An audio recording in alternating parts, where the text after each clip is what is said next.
My next guest is Joy Kelly. Joy has more than 25 years of educational experience in public and parochial schools as a teacher, coach, mentor, associate principal, and principal. In 2015, Joy was named Iowa Associate Principal of the Year. She also provides coaching and training for new administrators in Iowa. Joy serves as a leadership coach for administrators across the country on behalf of Jimmy Casas and Associates. Joy earned a bachelor's degree in history from the University of Iowa, a master's degree in educational leadership from the University of Northern Iowa, and she's a licensed PK through 12 superintendent with a specialist degree from the University of Iowa. In March, Joy and Jimmy Casas released their book titled Handle with Care, Managing Difficult Situations in Schools with Dignity and Respect. Welcome to the podcast, Joy. Thank you, Dana. Thanks for having me. Well, tell me about a time when you were in the trenches and managed to crawl out. Well, I think everybody's been in the trenches, certainly since COVID hit. And, I know people use the term pivot, that people have to pivot, whether it's going from hybrid learning to online learning back to hybrid or 100% in person. I have moved from the pivot term to whiplash because most of us were in such changes and so quickly and with very short amount of turnaround time. That is being in the trenches. But I certainly in my own building, the staff and administration, the students and the families were just phenomenal with all the difficult situations that were thrown at everybody. But I also think that was true throughout the country. I mean, just so many people across the country.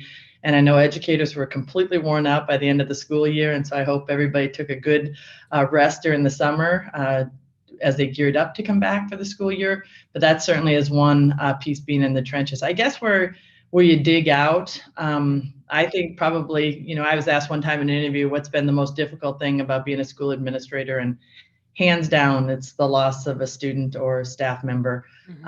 Unfortunately, our school system experienced 3 of those this last year, a student in June and 2 staff members in September. And it was an extraordinarily painful time. But all of your focus and energy, for me anyhow, had to go on to, the families most deeply affected, our staff and our students most deeply affected, and making sure that we were meeting the needs and really checking in on people and making sure that people were, managing to the best of their ability, but felt the support and love from their school people and from their colleagues. And so that was certainly one of the most difficult areas. And even though you kind of come out of it, you never forget it. You never forget those families. You never forget the experience that they certainly have gone through and will go through for the rest of their life. And you kind of carry that all the time in your heart, or at least I do. And just having that positive school culture and, being able to reach out to those families and be there for them. I totally understand that. Just what happens when there is a loss, and how difficult it is to work through that. And we're looking for more positive school year, this upcoming 21-22 school year, with more normalcy, as we can say. And to your point, Dana, about your school culture, and there are things that have happened all throughout the country, and even throughout the pandemic, and adults in schools who have had huge missteps or made big mistakes or criminal activity or those kinds of things.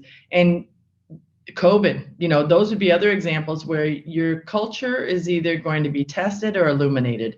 And in cultures where people know each other, care about each other, have a healthy, vibrant culture among the adults and at the service of the students and the families, you can really do amazing things. And people will pitch in rather than pile on. And I think sometimes when school cultures are super negative, people are looking for something to go wrong. People are looking for an opportunity to pounce.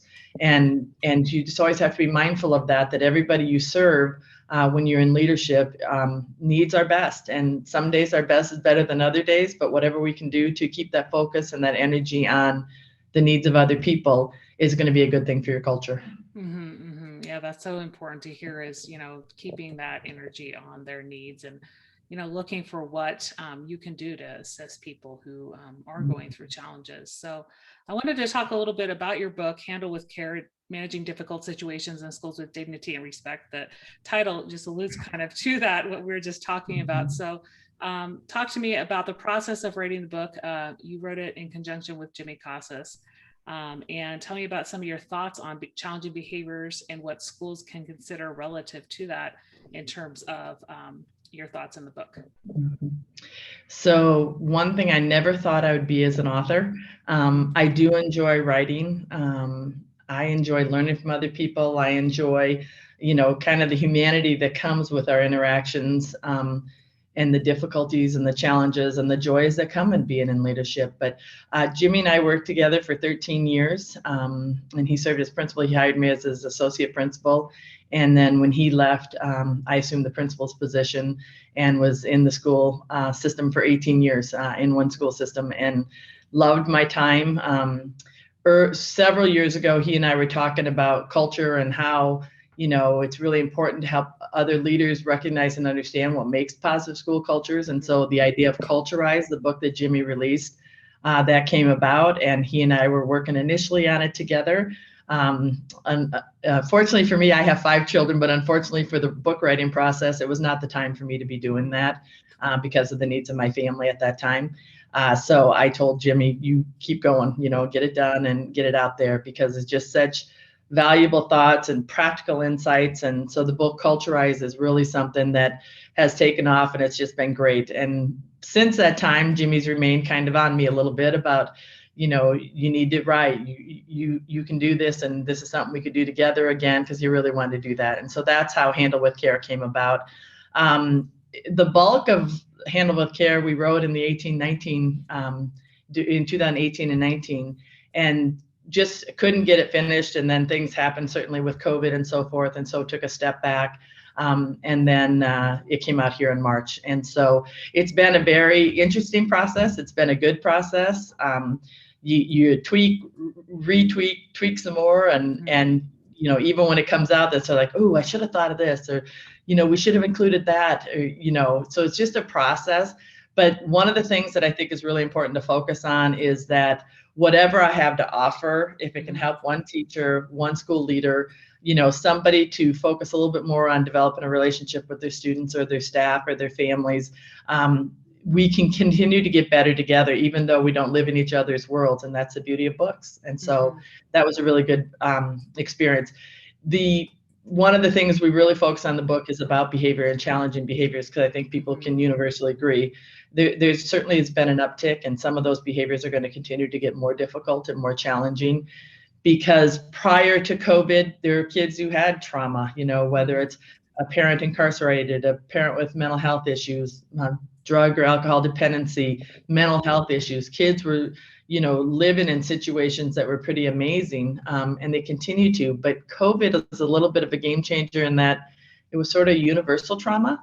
And now, and not just for the kids, I think as school leaders, we need to be very mindful of what our staff is going through all this process. And so throughout the book, Handle with Care, we talk about sort of challenging behaviors and how we as schools, how we approach those and invest time and energy, and recognize that a lot of kids have not had a model, in terms of self-regulation, self-management. And so when we can start teaching those skills, I think people, tend to focus on, well, they refuse to get better, they refuse to improve. So there's a will and a skill issue. Sometimes it's will, most time it's skill. And on a lot in between, it's both. They want to do better, but they don't have the skill set to get better. And so when you can help other adults interact with those kids and influence them in positive ways, I think that is really what helps your school culture. It helps what goes on in your classroom, and it helps when those kids leave your school. It's not a thank God I'm out of there. It's a I grew as a person, and even young kids recognize that. We talked a little bit in the pre-chat about just that piece of behavior. It's a form of communication for both staff and students. And, both of us have worked in schools where students get sent down to the office for sometimes not having a pencil, as banal as that, or just that typical, F-bombs to the teacher, right? And so when, there are those type of behaviors that send kids to the office. What can we as leaders do to kind of change that mindset, and maybe some professional development, or just kind of talks with the teachers, and having them develop a more positive culture in their classroom? Well, and I think it does start with recognizing what behavior is. It Mhm. is a form of communication.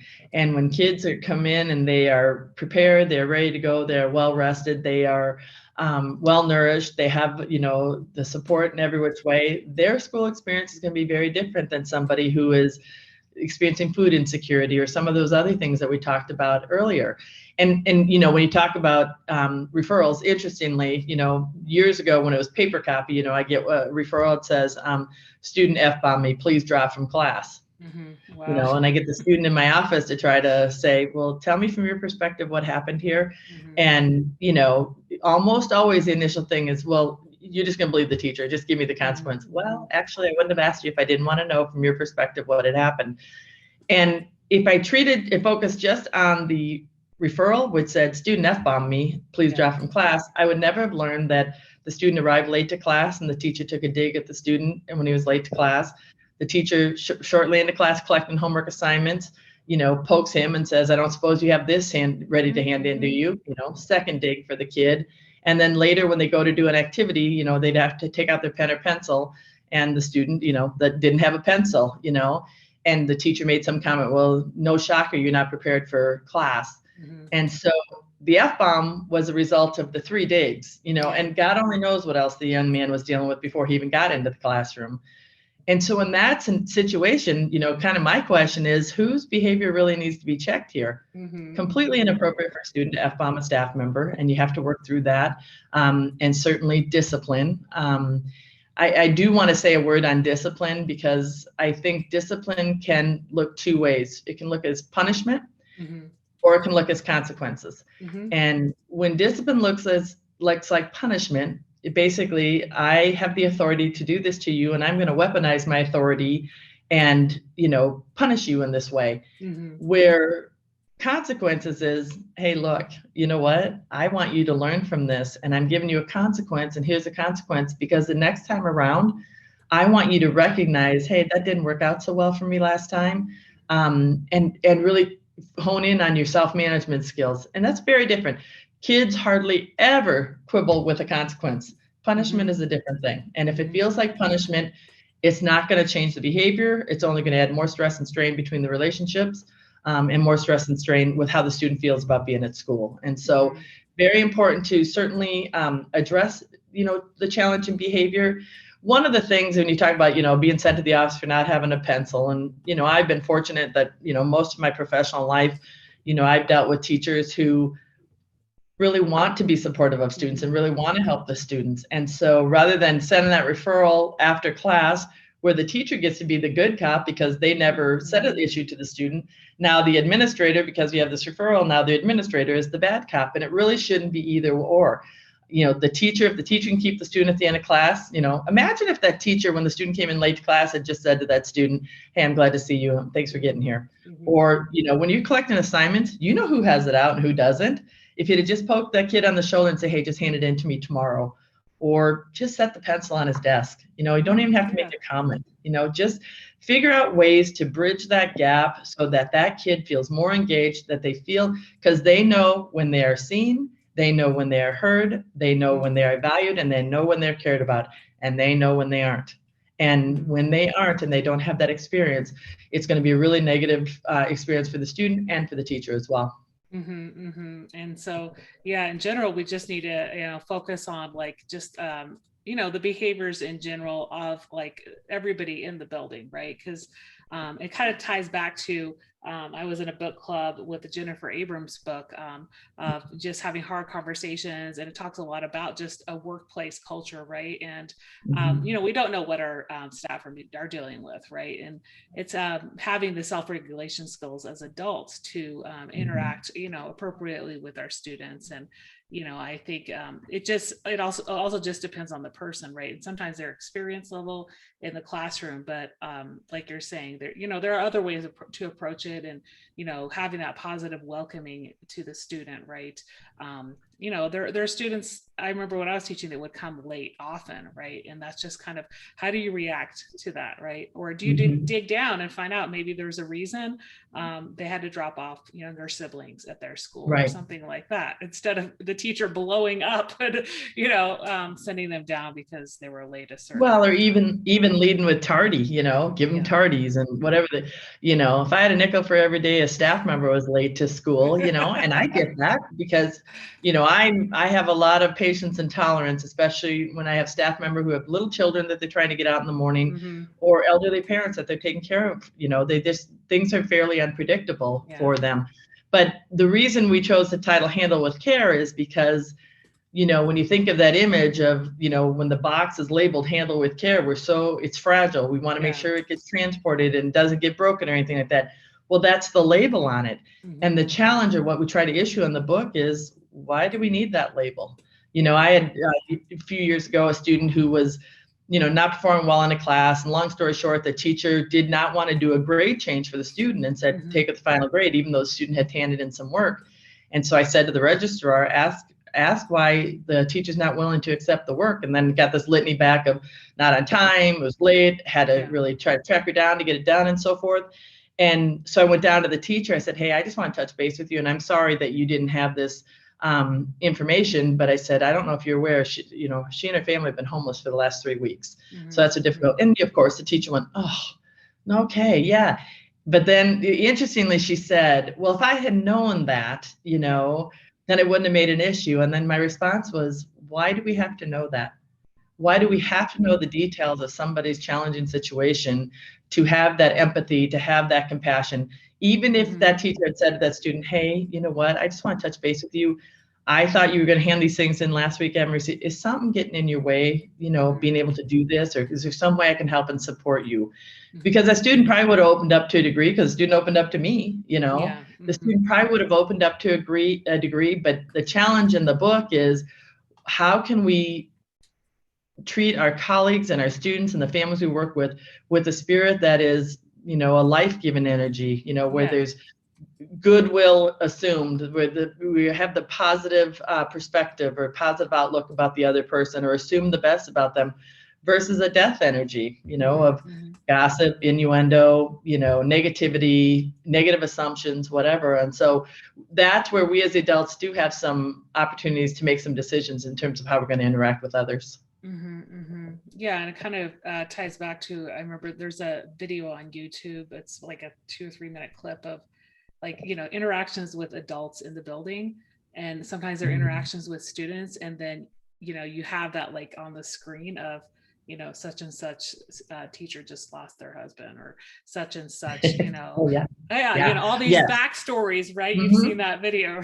Yes, I'm just recalling it now. Yeah, and that's like, we don't know what's going on sometimes with other staff as well, but also having that lens of seeing how can we interact, and how can we just find out what's going on, and as we come out of this the challenging year that we had last year, and there's still challenges for a lot of our staff members. So tell me a little bit in your thoughts about how this ties into toxic school culture, especially for let's say, as we start the school year, there are a lot of new principals, new leaders in schools that might have been brought in to turn around schools.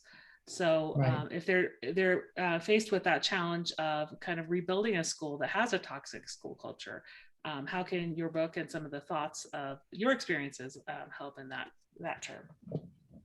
Well, I think the relationship piece among the adults and between that new leader and their staff is vitally important. And when I say relationships, not just congenial ones where, hey, did you have a good weekend, or nice to see you today, or that, boy, that's a nice tie. Those are just sort of basic human interactions, but really collegial relationships where you really lean into, look, I've been charged here to try to, turn this around, own it. I need to know from you what you think needs to happen. What suggestions you have. What do you think are the barriers for these students to be successful? What do I need to do to help and support staff? So really asking staff would be certainly as a start. But we talk about this in the book, that development of trust, is so critically important. And one of the major components of trust is being a gatekeeper. When you really know your staff, I really challenge people, really know your staff, like know whose husband just was laid off, know whose sister is going through breast cancer, know whose, child is going through some health issues, whatever it is. When you really know your people, they share those things with you because they want you to know. But when that happens, we have to really honor the fact that they've shared that with them and be a gatekeeper. You don't need to share that information with anybody who does not have a need to know. When I have a staff member comes to me, if it directly impacts, what's going on at the school, I will say to that person, would you be comfortable if I shared it with your team leader? Would you be comfortable if I shared it with, the administrator who oversees your area, just so that there's awareness? If the answer is no, I don't share it, because it's not my news to share. But it's just really important, making sure that they have the support they need, making sure they know about the employee assistance program.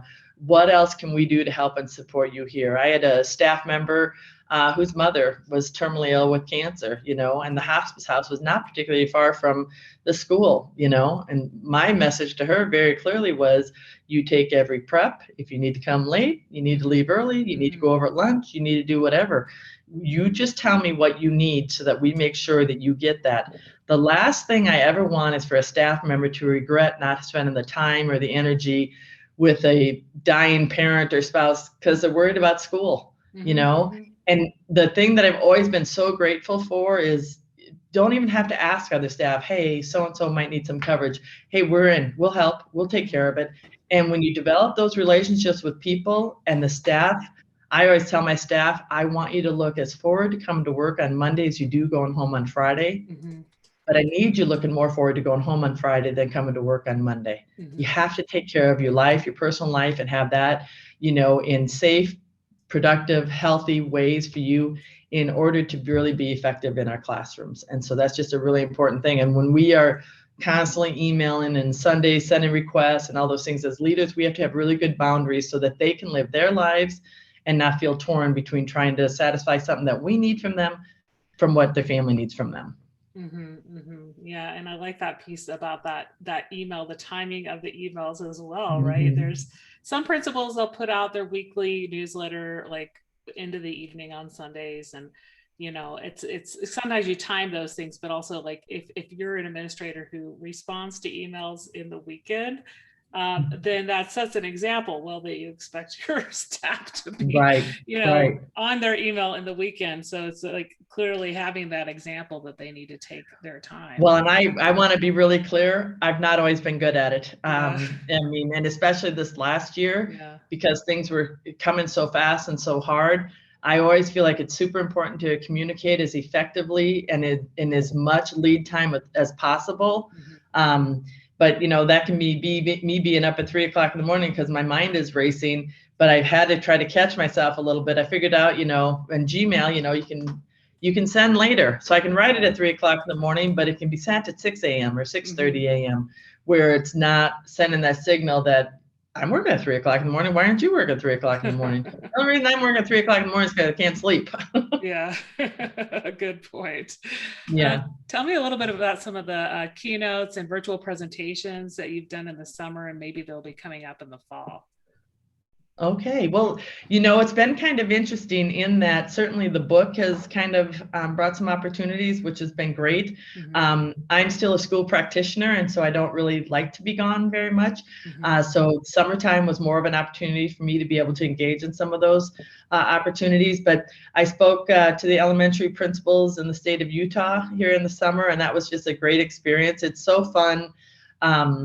Especially after a year like this year, to see the number of administrators and teachers who are taking part in professional development opportunities this summer. For those who said, I took the summer off and I just needed to breathe and I don't want to feel obligated, you go, that's great. But there are other people who really wanted to be a part of the ability to come together because things opened up a little bit more during the summer. And so people were able to come together and just really joyfully experiencing that with one another. So those, certainly a good experience. Jimmy offered a Live Your Excellence week through Jay Casas and Associates, and I took one of the days and presented on successful delegation, what that looks and sounds like.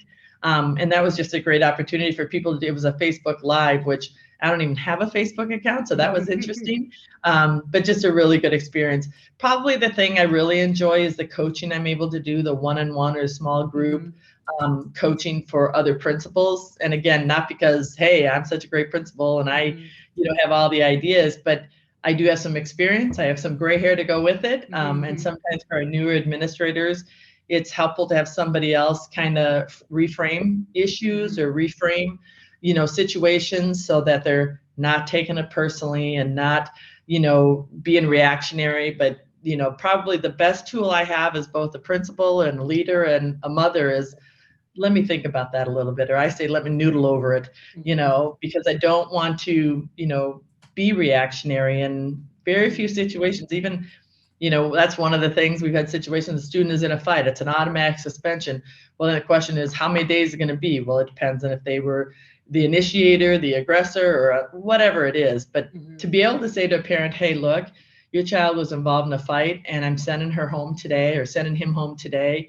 And then we're going to investigate this further to figure out, and I'll get back to you tomorrow. You don't have to make those decisions, which can be received really negatively on a split second. When they know we're going to do our due diligence, it's a little bit different than, well, I just decided this kind of randomly. So, taking that time to really try to be thoughtful practitioners and thoughtful decision makers is just something that, my experience, I've grown in that, and I'm just happy to share that with other people.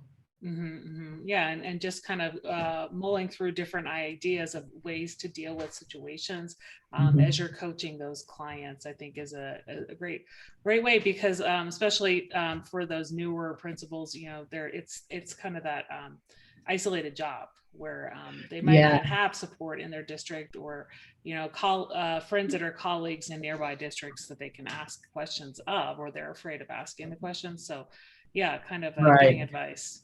One of the places that I find that to be the most difficult is when the adults have had missteps. Student discipline issues is one thing, but when staff have had discipline issues or something that they need to be disciplined about, I find that, and you don't ever share details of individuals or anything like that, but, I just wonder what your thoughts are on this scenario. But when you can talk through that with another person or another practitioner, it just helps inform your thinking a little bit. And one thing that I've been very fortunate, and I appreciate that people, tend to reach out to me and say, hey, what would you do in this situation? And then I can ask a lot of clarifying questions, which help them with their thinking. But also what I'm discovering is whether it's teachers calling parents about a student's performance or behavior in a class, or a principal dealing with a staff member on a discipline issue, we have greater confidence when we have a vocabulary when we're delivering these messages. And for some people, this is just not natural. It doesn't come as easily to them. And so when they can talk with somebody else and literally practice it, they just go into those situations with so much more confidence. And that's helpful to the one who's receiving the message as well, is when we have confidence when we're delivering that. And maybe working through like a practice conversation as well with a coach like you. Well, out of everything we talked about today on the podcast, what's one thing in particular you'd like listeners to remember? Well, I think a couple of things. One, I think just to always remember that everybody's got a story. You may or may not know it, but I think we can assume that virtually every child who comes through our schools, and adult for that matter. I mean, there's so much work around trauma-informed care and ACEs, adverse childhood experiences, and those tools that are used to help people identify, where they fall. And we always are focused on that relative to the students. And the reality is we have a lot of adults, who are in our classrooms and in our schools who have had their own trauma. And so being mindful of that, whatever anybody's story has been, whether you need to know it or not, just proceed with caution with people, always giving them the benefit of the doubt, always leaving things open. I think one of the most important things is when you talk to staff or students and some decision is made or there's been some difficulty around that, to say to that individual, hey, look, when you leave here, think about it a little bit. And if you want to come back, you say, hey, I didn't understand, Joy, what you meant by that, or I didn't agree with that. whatever it is, to keep that open, to continue the conversation if they need that. The second thing I would say is centers around feedback. And I think feedback is just such an important thing, but it's something we hesitate about because we don't want to hear bad news. That's part of it. I tell my staff all the time, traditionally, principal to teacher feedback, top down, teacher to student, parent to child, top down. And when we can start getting those patterns to be teachers saying to the principal, hey, you might want to rethink this, and here's something you might want to consider, or the student saying to the teacher, is there a reason it has to be due on Friday? Can we have a conversation about having it due on Monday? Whatever it might be. So I always tell people, you can give me any kind of feedback. You come and tell me, I disagree, I'm not sure, I think you need to rethink that. And then I tell them how to give me feedback. Don't come in and say, hey, Joy, this is stupid and you suck and everything's awful. That's not going to work with me. But if you want to come in and say, hey, Joy, I think you need to rethink this and here's why, I'm all for that. But here's the thing that we just need to realize as adults, we can't get any better as principals, leaders, institutions, or as parents or partners if we aren't willing to hear a little bad news. And that little bad news is designed to help us get better. And so we have to be open to that. So that'd be another main thing I'd want people to focus on. Yeah, I think that's a great point. We have to be able to take some feedback, some critical, conversations, and sometimes, having that vice versa feedback does help for the greater culture of the school. Well, it's been a pleasure having you on the Out of the Trenches podcast today. Where can people find you online and connect with you? Yeah, Dana, so people can reach out to me on Twitter if they want. It's at JoyKelly05, at JoyKelly05. Great. I will put that information in the show notes. Well, thank you so much for being on the podcast. Have a great rest of your day. Thanks, Dana.